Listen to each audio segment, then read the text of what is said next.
Bien-aimés, je vous salue ce matin dans le nom de Jésus, notre Seigneur et Sauveur. Bienvenue sur VCD TV. Aujourd'hui, nous allons continuer avec la vie dans le royaume de Dieu. Et dans la partie 1, nous avons parlé de l'amour, la charité, l'hospitalité.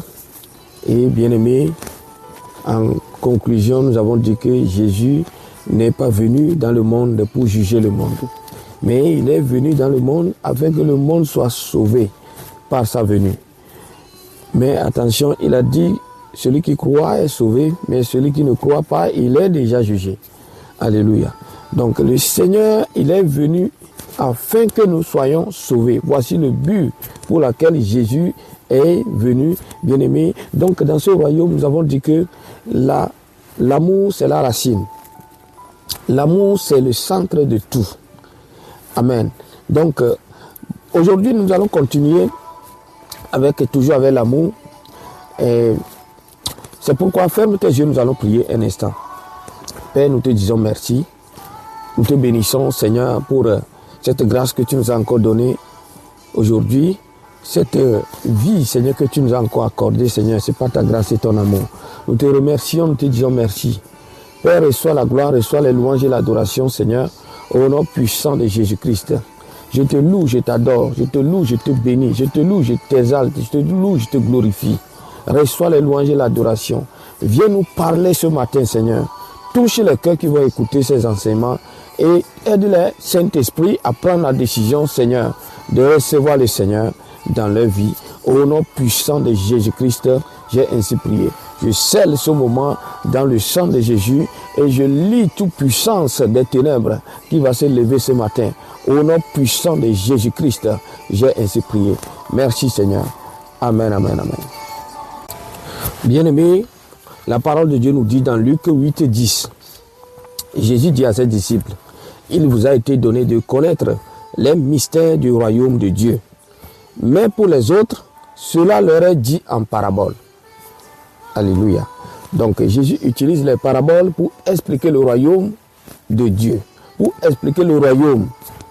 Amen. Donc aujourd'hui nous allons continuer toujours avec l'amour. Luc 10, 25 à 36. Un docteur de la loi se leva et dit à Jésus pour l'éprouver, Maître, que dois-je faire pour hériter la vie éternelle? Jésus lui dit, qu'est-il écrit dans la loi? Qui lut-il?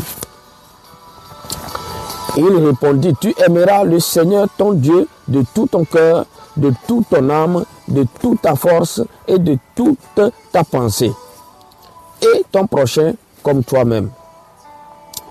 Tu as bien répondu, lui dit Jésus. Fais cela et tu vivras. Mais lui, voulant se justifier, dit à Jésus, qui est mon prochain? Bien-aimé, ici, comme d'habitude, Jésus enseignait, il opérait en puissance et avec ses disciples et toute la foule qui était présente, les pharisiens, les docteurs et la loi, ils sont toujours derrière Jésus. Donc, ici, dans ce passage, nous voyons que Jésus enseignait encore et puis il y a un docteur de la loi qui était là et il fit cette question à Jésus. Il dit, la parole de Dieu nous dit pour l'éprouver. Donc, il dit, Maître, Rabbi, que dois-je faire pour hériter la vie éternelle? Donc, Jésus dit, qu'est-il écrit dans la loi? Qui lis-tu? C'est-à-dire, un docteur de la loi est censé connaître la loi, est censé connaître la réponse de ce qu'il demande. Mais s'il ne connaît pas ça, comment est-ce qu'il lit la loi? Comment est-ce qu'il lit la Torah? Donc Jésus dit, qu'est-il écrit dans la loi? Il dit, qui lis-tu? C'est-à-dire, comment est-ce que tu le lis? Comment tu le comprends quand tu le lis? Bon, il a dit à Jésus, il dit, tu aimeras le Seigneur ton Dieu de tout ton cœur, de toute ton âme, de toute ta force, de toute ta pensée. Et ton prochain comme toi-même. Et la parole de Dieu nous dit que lui, voulant se justifier, dit à Jésus, et qui est mon prochain? Vous voyez? Voulant se justifier, il dit à Jésus, et qui est son prochain. Bon, bien aimé, donc, nous n'allons pas trop temporiser dessus. Ce que j'aimerais que nous notons ici, c'est le docteur de la loi, il a demandé une question au Seigneur. Il dit, que dois-je faire pour hériter la vie éternelle? Comme tout le monde qui écoute cet enseignement ce matin, et tu te demandes, mais que dois-je faire pour être sauvé? Que dois-je faire pour hériter la vie éternelle? Que dois-je faire pour avoir le salut? Donc, la réponse, Jésus dit, Jésus lui retourne la question. Donc, il a bien répondu, il dit, tu aimeras le Seigneur ton Dieu. Tu dois aimer ton Dieu qui t'a créé de tout ton cœur, toute ton âme et toute ta force, toute ta pensée. Et tu dois aimer ton prochain comme toi-même. Bon, bien aimé, aimer son prochain comme soi-même. C'est ça le problème. Bien aimé, avant d'aller vers l'avant, nous allons lire ce passage dans le livre de Matthieu 22, 36 à 39. Toujours le docteur de la loi. Un docteur de la loi, il dit à Jésus, il dit maître, c'est-à-dire rabbi, quel est le plus grand commandement de la loi? Il pose cette question et Jésus lui répondit, tu aimeras le Seigneur ton Dieu de tout ton cœur, de toute ton âme et de toute ta pensée. C'est le premier et le plus grand commandement. Et voici le second qui lui est semblable. Tu aimeras ton prochain comme toi-même. Donc bien aimé, voilà, la parole de Dieu nous dit dans le livre de Luc 10, Luc 8, verset 10. La Bible dit, donc c'est Jésus qui parle à ses disciples. Il dit, il vous a été donné de connaître les mystères du royaume de Dieu. Mais pour les autres, cela leur est dit en parabole. Donc le Seigneur utilise les paraboles pour expliquer le royaume à ceux qui sont du dehors, à ceux qui ne sont pas encore dans le royaume. Pour qu'ils comprennent les réalités du royaume. Bien aimé, ici, ce docteur de la loi demande à Jésus, que doit-il faire pour hériter la vie éternelle?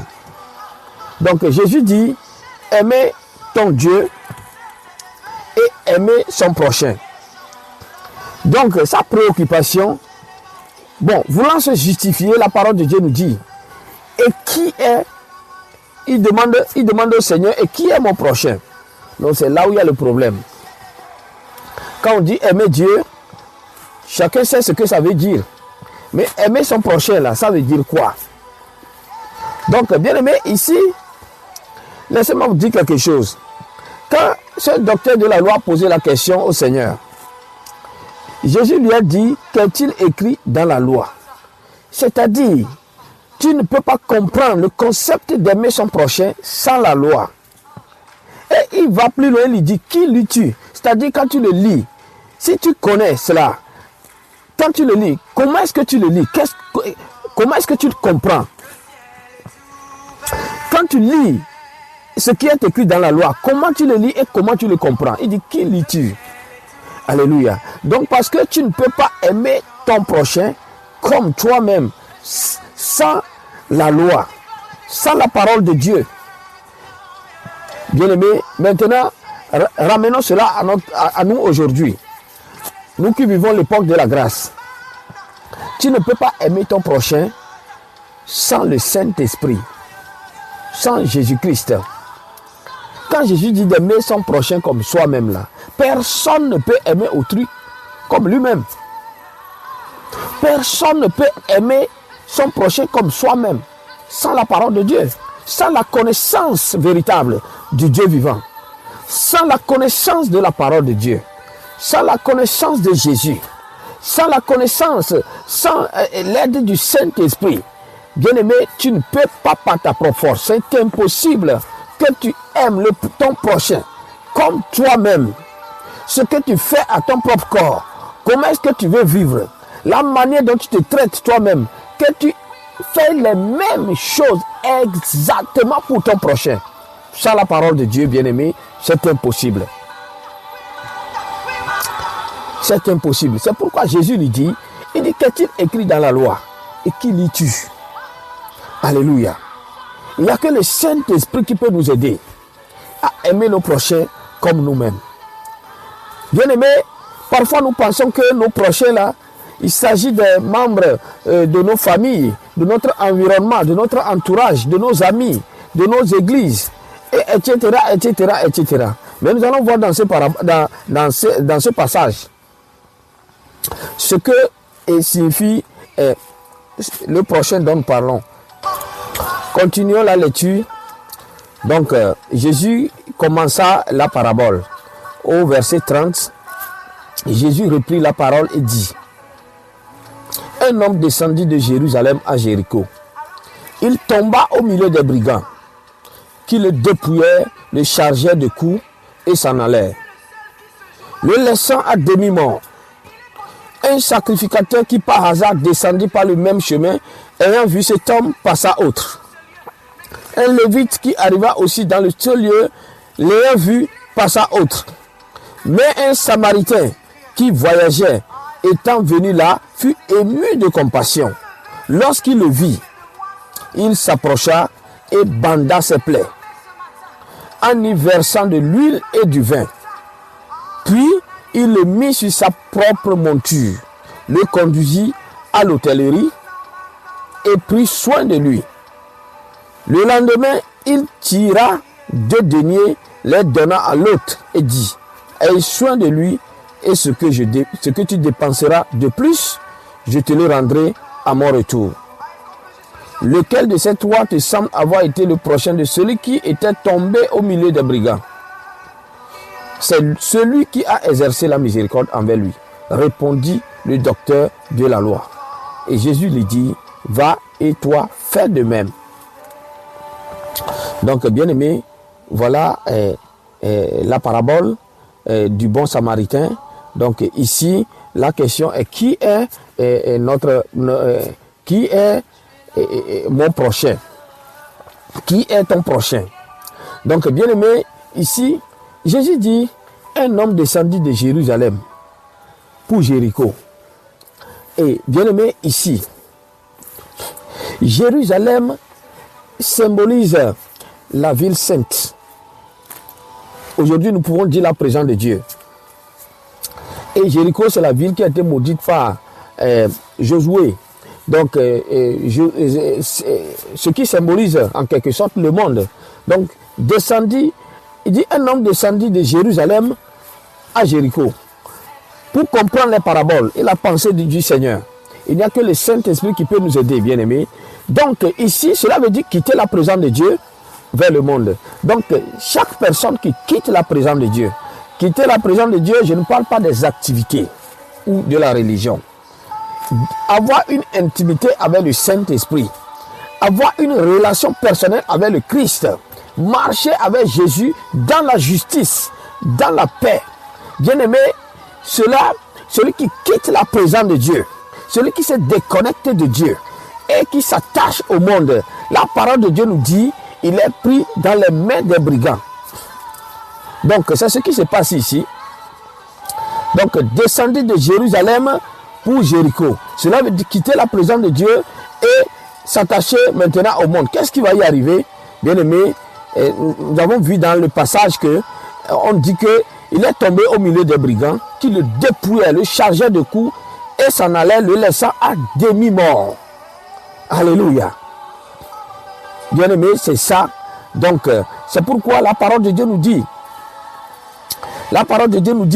dans le psaume 91, verset 1, il dit: celui qui demeure sous l'abri du Très-Haut repose à l'ombre du Tout-Puissant. Bien aimé, celui qui demeure dans la présence de Dieu, celui-là, sa vie est sécurisée, sa vie est protégée. Les brigands la peuvent te chercher, mais ils ne te trouveront pas. Alléluia.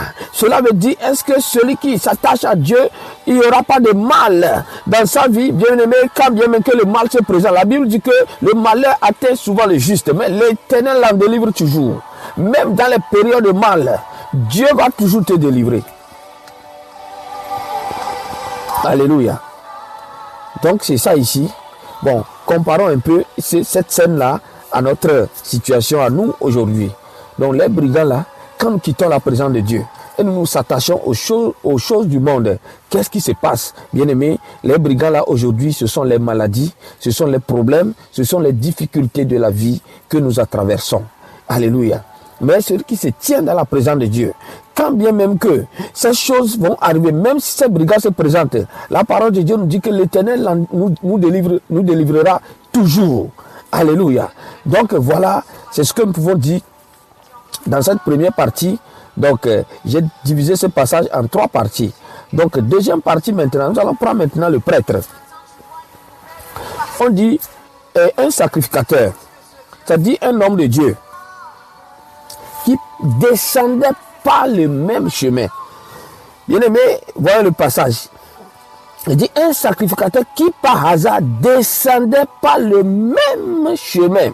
Il descend pas le même chemin que cet homme a fait. C'est-à-dire de Jérusalem à Jéricho. Il vit cet homme qui a été frappé et laissé demi-mort. Il a passé à côté de lui. Et il continua son chemin. Bien aimé, voilà le problème. Parce que comment est-ce qu'un responsable religieux, un homme de Dieu, un prêtre, un sacrificateur, un pasteur qui passe et qui voit un homme nécessité comme ça, qui est frappé, qui est dépouillé, laissé à demi-mort, peut passer à côté de cet homme? Il y a quelque chose. Et ce que nous devons comprendre, le pourquoi se trouve dans le passage. Jésus dit, il descendait par le même chemin que cet homme. C'est-à-dire, il quittait Jérusalem pour Jéricho aussi. C'est-à-dire, cet homme quitta la présence de Dieu. Cet homme-là, il a été déjà vomi. Comme Élie, le sacrificateur, qui a été déjà vomi par Dieu. Donc Samuel sera le successeur qui va amener le réveil. Donc, bien aimé, c'est ça. Quand un homme de Dieu quitte la présence de Dieu, bien aimé, je peux ouvrir la Bible, mais sans prêcher la Bible. Je peux ouvrir la Bible sans prêcher le Christ. Donc, celui qui se déconnecte de Dieu et qui s'attache au monde, vous allez voir maintenant que le cœur de cette personne-là, il est maintenant rempli de beaucoup de choses. Comment est-ce qu'un sacrificateur, un pasteur peut voir un tel individu et le laissant passer à côté de lui pour continuer son chemin? Et on nous dit qu'un lévite, bien aimé, et les lévites, ce sont ceux qui sont chargés des activités du temple, c'est-à-dire dans l'enseignement de la loi, etc. Donc, ils connaissent Dieu, ils connaissent la loi, ils enseignent la loi, ils sont au service du temple, ils travaillent dans le temple. Donc, bien aimé, voici les enfants de Dieu, voici le peuple de Dieu qui connaît la parole de Dieu, qui ont vu cet homme dans cette situation, mais ils ont passé à côté. C'est inadmissible. Mais quand Jésus nous parle, tous les paraboles de Jésus, ils sont là pour nous aider à savoir comment vivre dans le royaume. La vie dans le royaume, bien aimé, c'est centré sur l'amour. Aimer Dieu et aimer son prochain. Aimer Dieu et aimer son prochain. Alléluia. Donc, aujourd'hui, bien aimé, les causes de cette distance. Donc, quand je méditais le passage et demandais, Seigneur, quelles sont les causes d'une telle distance d'un sacrificateur et puis aussi du lévite? Et c'est un Samaritain qui prit soin de cet homme. Dieu me dit, aujourd'hui, bien aimé, et il peut s'agir de la compétition. C'est pourquoi je dis que le royaume de Dieu, ramenons maintenant à notre époque à nous, aujourd'hui. Bien aimé, le royaume que Jésus nous a ramené. Le royaume de Dieu, ce n'est pas une affaire de compétition. Mais le royaume de Dieu, c'est un royaume complémentaire. Les principes du royaume, c'est l'unité et la complémentarité. Alléluia. Le royaume est complémentaire. Tous les dons que chacun a, ils sont au service. Mettons ces dons-là ensemble pour faire avancer l'œuvre de Dieu. Parfois, la compétition fait que nous voyons nos frères et sœurs dans les besoins, nous ne voulons pas les aider parce que ça ne fait pas notre affaire. Ça peut être des problèmes raciaux, bien aimé. Il n'est pas de ma race, donc je ne m'occupe pas de lui. Bien-aimé, dans les temps du Seigneur, à l'époque du Seigneur, et même jusqu'à aujourd'hui, bien-aimé, les problèmes raciaux là existaient depuis. Je ne suis pas de sa tribu, il n'est pas de ma tribu, donc c'est pas mon affaire.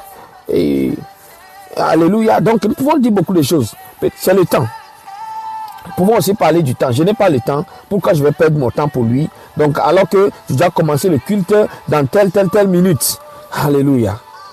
Alléluia. C'est aussi l'ignorance. Nous pouvons parler de l'ignorance. Les causes de la distance sont nombreuses. Nous sommes juste en train d'énumérer quelques-uns. L'ignorance du peuple.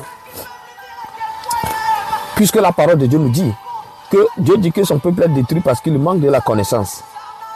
Et dans Osée 4, verset 1, la parole de Dieu nous dit que Dieu a un procès contre le peuple parce que le peuple est méchant et le peuple est sans miséricorde. Donc, le manque de la parole, le manque de la connaissance de la loi fait que ces hommes-là ont agi ainsi. Ces sacrificateurs et ces lévites. Nous pouvons le dire, mais c'est impossible parce que, puisque la parole de Dieu, puisque nous savons que les lévites, ce sont ceux qui s'attachent à l'enseignement de la loi. Ils sont au service du temple, donc ils connaissaient bien ces choses-là. Mais Jésus dit, qui lis-tu? Quand il lit, il enseigne. Comment est-ce qu'ils le comprennent? C'est là où il y a le problème. Et nous pouvons aussi citer pour l'Église. Nous ne pouvons pas passer à côté de l'Église. Bien aimé, aujourd'hui, les doctrines. Les doctrines.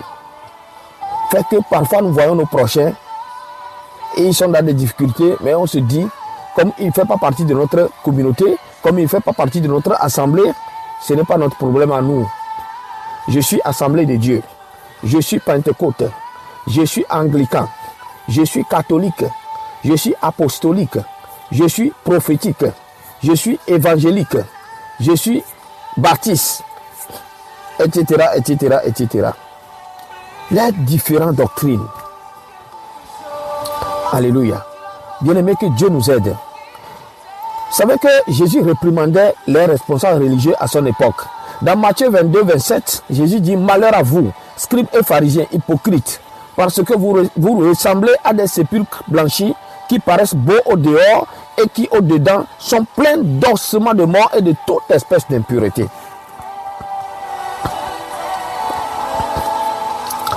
Bien-aimé, dans ce royaume-là, l'amour c'est le centre. L'amour c'est la racine. Tout est centré sur l'amour. Nous ne pouvons pas parler, bien-aimé, parlant de l'obéissance, parlant de l'humilité, parlant de l'intégrité et tout. Tout ça là, ce ne sont que des branches de l'arbre, mais la racine là, c'est l'amour. Jésus dit aimer Dieu, aimer son prochain. C'est très simple. Toute la vie chrétienne, en 2 mots. Alléluia. Le Samaritain qui est considéré comme des religieux hérétiques ou bien apostats et même considéré comme des païens à l'époque du Seigneur. Bien aimé, c'est ce Samaritain-là qui use de compassion et de miséricorde envers cet homme. Et qu'est-ce que nous pouvons tirer de ce Samaritain, de l'œuvre de ce Samaritain-là, bien aimé? Nous pouvons tirer 2 choses. 2 choses. Alléluia. Première chose, c'est que l'œuvre de ce Samaritain, c'est l'œuvre du Saint-Esprit ou bien l'œuvre du Christ, l'œuvre du Seigneur lui-même. Donc, comme la parole de Dieu nous dit dans Jean 6, 44 à 45, Jésus dit, nul ne peut venir à moi si le Père qui m'a envoyé ne l'attire, et je le ressusciterai au dernier jour. Il est écrit dans les prophètes, ils seront tous enseignés de Dieu. Donc voilà. Bien-aimés, aujourd'hui, le Saint-Esprit, il touche les cœurs qui sont blessés, les cœurs qui sont laissés à demi-mort, qui sont frappés, dépouillés par l'ennemi. Le Saint-Esprit travaille sur ces cœurs. Jésus dit, ce n'est pas, bien-aimés, parfois nous pensons que ce n'est pas notre évangélisation, ce n'est pas nos dons spirituels, ce n'est pas la beauté de notre église, ce n'est pas notre propre campagne que nous sauvons les âmes. Jésus dit, il dit, nul personne viendra à lui si le Saint-Esprit ne travaille sur son cœur, si le Père qui l'a envoyé ne l'attire. C'est l'œuvre du Saint-Esprit, bien-aimé, pour qu'un âme soit sauvé. Le Saint-Esprit travaille sur ses cœurs, nettoie les plaies de ses cœurs. Et après avoir tout, il les amène maintenant à l'église. Les confie maintenant à l'homme de Dieu, aux pasteurs, aux prophètes, aux apôtres, à l'évangéliste, aux docteurs. Alléluia. N'importe quel. Le Saint-Esprit le confie maintenant à l'homme de Dieu qui est responsable. Pour qu'il continue à l'enseigner, à prendre soin de lui. Alléluia. Donc, bien aimé, voilà ce que nous pouvons dire. Jésus dit dans Apocalypse 3, 11, la parole de Dieu nous dit, Jésus dit, je viens bientôt, tiens ferme ce que tu as, afin que personne ne prenne ta couronne. Donc, il est dit que quand ce Samaritain, il a pris le monsieur, il a fait les premiers soins, il a utilisé l'huile et le vin. Bon, je ne vais pas trop commenter là-dessus sur les produits utilisés. Nous savons que le vin, c'est symbole de réjouissance. Et cela se voit dans le premier miracle du Seigneur. Il a transformé l'eau en vin. Et bon, le vin ici spécifiquement, cela symbolise quoi? L'alcool. Parce que la personne, il est blessé, tout. Il a mis le vin dans ses... il a mis l'alcool. Parce que quand quelqu'un se blesse aujourd'hui, quand tu mets l'alcool c'est pour bloquer les infections. Alléluia. Donc il a mis le vin et l'alcool et le vin à l'intérieur, et puis il a soigné de l'huile, et puis il a mis les pansements. Et il l'a amené à l'aubergerie. Alléluia. Donc c'est ça. Jésus dit, je viens bientôt. Tiens ferme de ce que tu as, afin que personne ne prenne ta couronne. Donc le Seigneur reviendra. Et bien, il nous confie ses âmes blessées. Mais bien aimé, que Dieu bénisse les églises financièrement, afin que nous puissions prendre soin de ces âmes blessées. Alléluia. Donc, Jésus dit qu'il reviendra. Et il dit, tiens ferme de ce que tu as, des dons que tu as, du talent, l'œuvre qu'il t'a donné. Fais l'œuvre là. Il dit, de peur que personne ne prenne ta couronne. Fais attention pour que les hommes ne bloquent pas ce que Dieu t'a donné. Il y a des couronnes qui nous attendent. Il y a la couronne de justice, il y a la couronne de gloire, etc., etc. Il y a des couronnes qui sont spécifiquement réservées pour les vrais hommes de Dieu, qui servent Dieu aujourd'hui. Alléluia. Donc c'est ça, bien-aimé. En bref, qu'est-ce que nous pouvons dire aussi? Nous pouvons aussi dire que l'œuvre de ce Samaritain est symbole de la collaboration entre les 5 ministères, ou bien les 5 ministres, savoir l'apôtre, le prophète, l'évangéliste, le pasteur et le docteur. Parce que ici, le Samaritain qui passait, il a trouvé cet homme. Qu'est-ce qu'il a fait? Il a fait les premiers soins. Il a soigné de l'huile et du vin. Et il a mis les pansements. Il a chargé sur son moyen de transport. Et il l'a amené à l'aubergerie. L'aubergerie, là, c'est l'église, bien-aimée. Et la personne qui s'occupe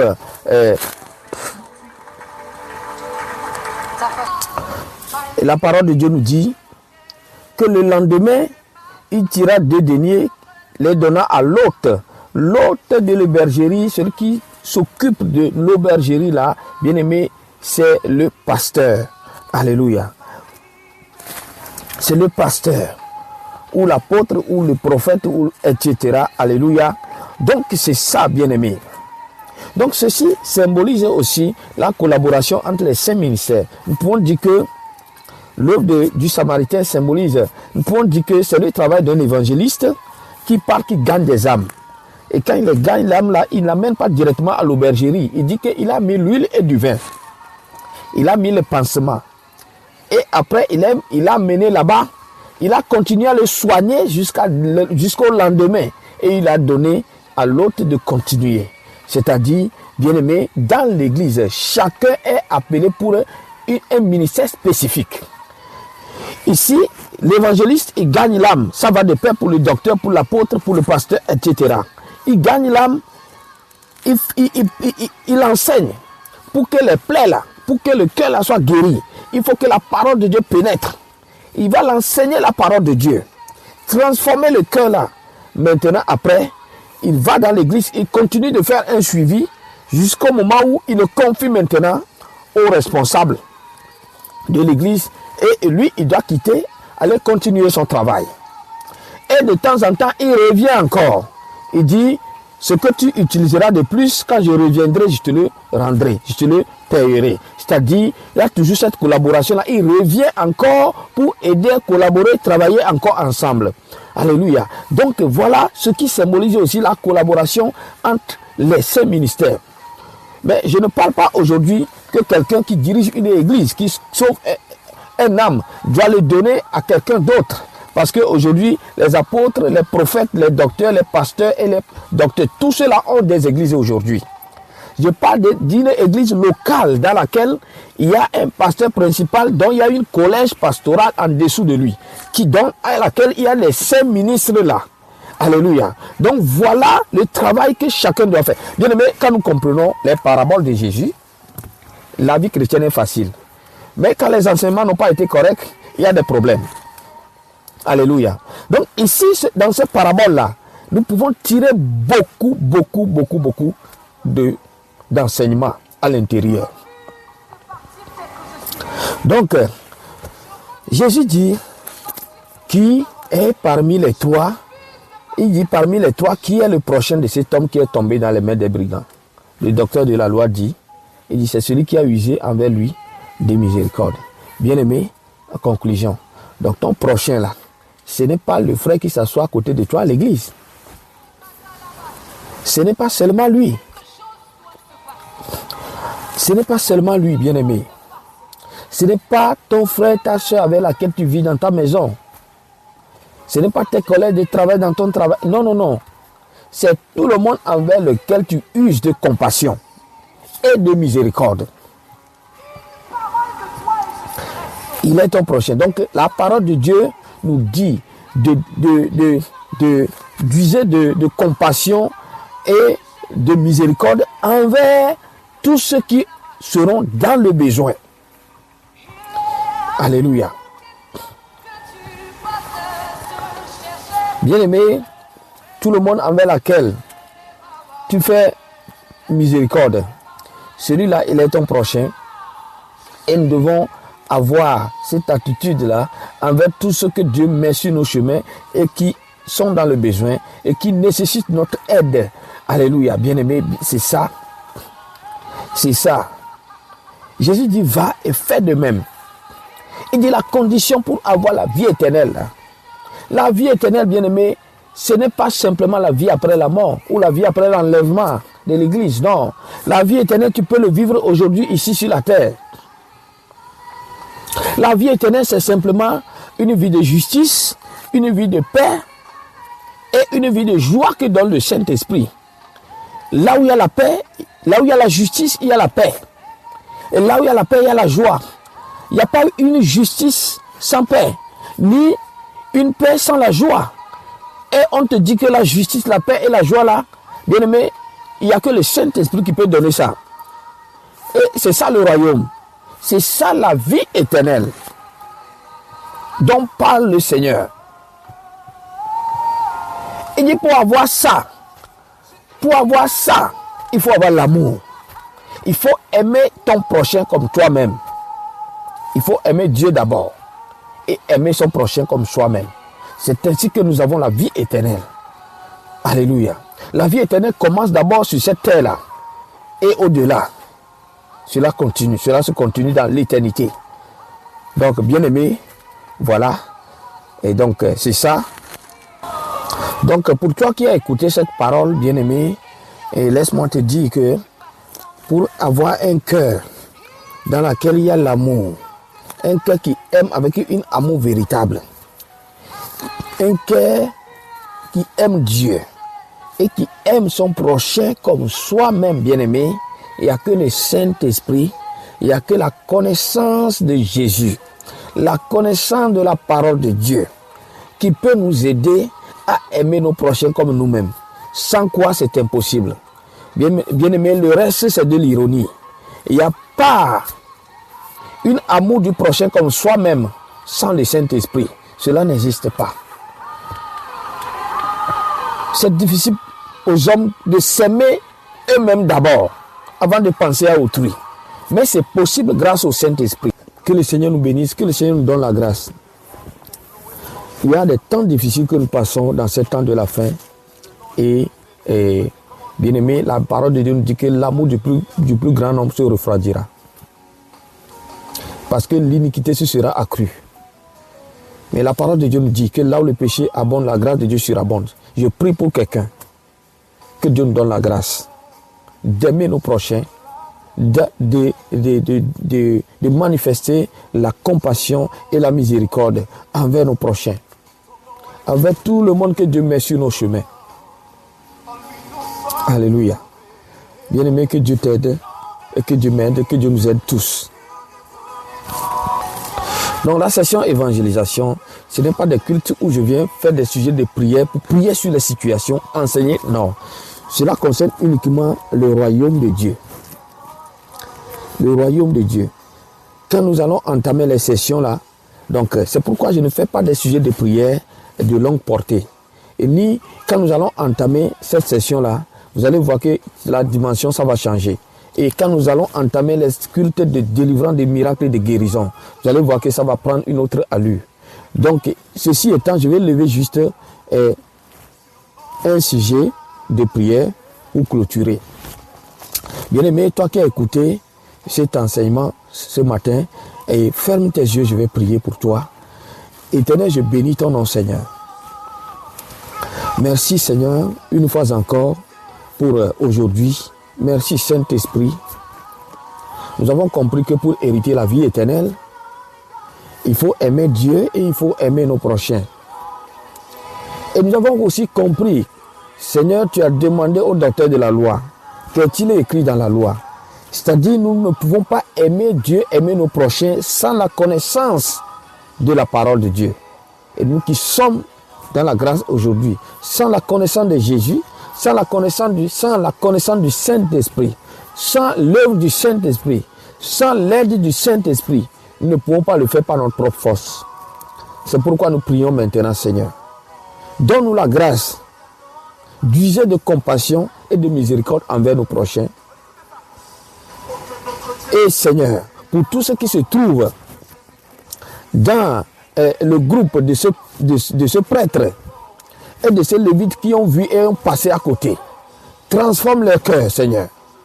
Transforme leur cœur. Travaille sur leur cœur. Et mets en eux, Seigneur Papa, cette émotion de compassion. Au nom puissant de Jésus-Christ. Au nom puissant de Jésus-Christ.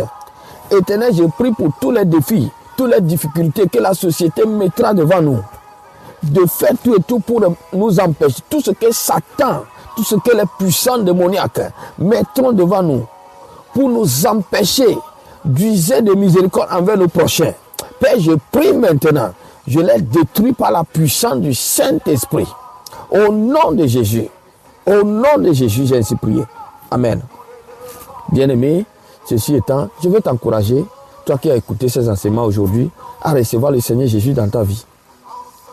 Bien-aimé, abonne-toi sur VCD TV pendant que nous continuons toujours avec les enseignements et partagez surtout les liens avec vos amis et vos connaissances. Que Dieu vous bénisse. Vous écoutez la voix de votre évangéliste Jean Daté. Ma prière pour toi, bien-aimé, c'est que la grâce de Dieu, la faveur de Dieu et la miséricorde de Dieu soient avec toi de maintenant et pour toujours. Shalom, bye bye.